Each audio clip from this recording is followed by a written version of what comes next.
என்ன ராக்கம்மா, மாமனுக்கு 5 கஞ்சி கிஞ்சி ஊத்துறது.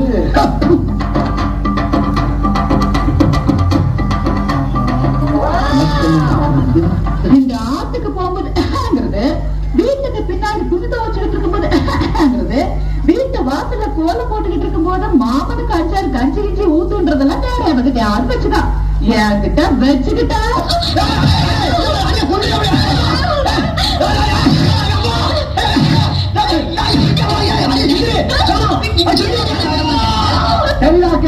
நீ ரொம்ப கோபமா இருக்க, நான் அப்புறமா வந்து